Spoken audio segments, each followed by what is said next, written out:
get in the wheelbarrow. This is what the Spirit of the Lord would tell his sons and daughters, to get in the wheelbarrow. What am I talking about? I'm talking about the difference between belief and trust, and the difference between trust and faith. And it's sort of like, before I explain, it's sort of like, imagine you see me on a tightrope.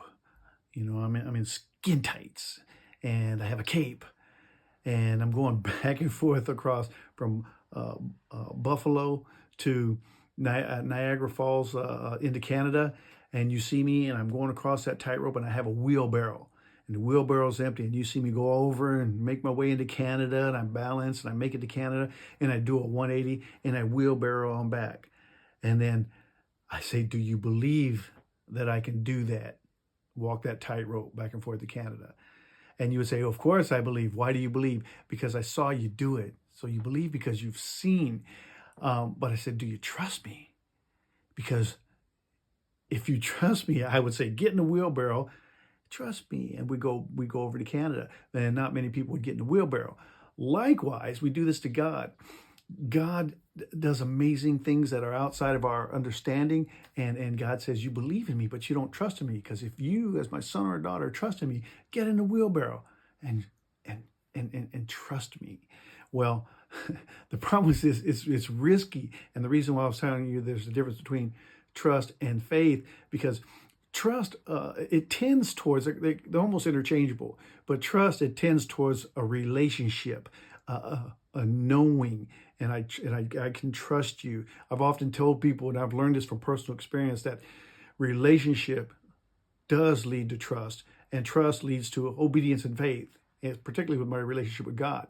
And but what faith is, faith comes after trust. Trust again goes back towards relationship and knowledge. Faith is operating in the unknown. I don't know, but I'm stepping out in faith. It's dark. I don't understand, but I'm stepping out in faith. Again, trust deals with knowing and a relationship, whereas faith is not knowing and believing. So, well, not believing, but so the difference between belief and trust, God is saying, get in the wheelbarrow. You believe in me, but you don't trust me. Get in the wheelbarrow because I'm going to take you for a ride. A lot of us don't like that because it's risky. Now, Hebrews 11:1 says, now faith is the substance of things hoped for. It's the evidence of things not seen. One translation says, faith shows the reality of what we hope for. Faith is the evidence of things we cannot see. That's Hebrews 11:1. But you read down just a little bit further in Hebrews 11:6, it talks about why faith is important. It says, without faith, it is impossible to please God. For whoever would draw near to God must believe that he exists and that he rewards those who seek him. And then, because faith pleases God, the reason faith pleases God is because to exercise faith in God is exercising a dependency upon God. Too many of us, when we don't get in the wheelbarrow, we're exercising independence of God. It's too risky. I just don't know. I need guarantees. And God says, I'm good. Trust me. Have faith in me. Believe in me. Trust me and have faith in me. And so Proverbs 3:5 says, trust in the Lord with all your heart. This is your heart right here. It says, trust in the Lord with all your heart and lean not to your own understanding, but in all your ways acknowledge him and he will direct your paths. Well, now we're talking risk versus reward here. To jump out in faith like this and just completely trusting God, it's like that trust fall.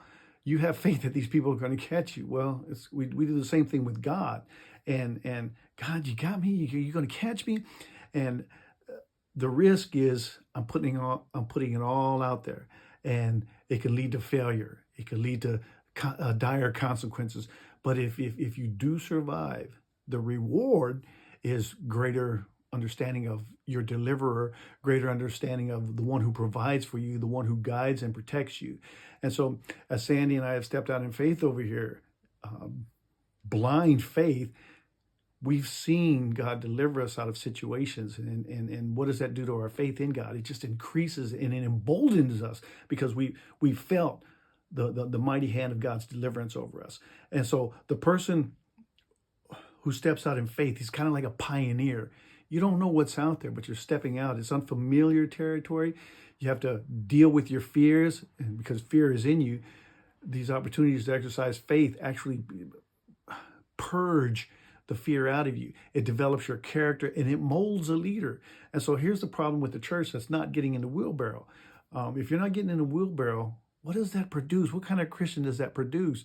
We've got these faithless, lukewarm Christians, to include leaders who've never really fully and boldly experienced the hand of God, the deliverance of God. So what can they give you?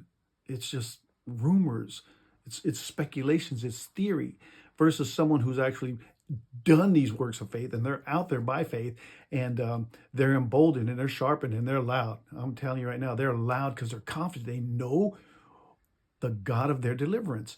And so no risk will produce faithless Christians. Huge risk. Trusting in God, believing in God, having faith in God produces these Christians with teeth, and they know their God. I know the God in whom I serve. And I invite people into this kind of fellowship. So just bottom line, God is saying, get in the wheelbarrow. This is faith. You believe in me, but do you trust me? Get in the wheelbarrow. Ha! Bow down, fool.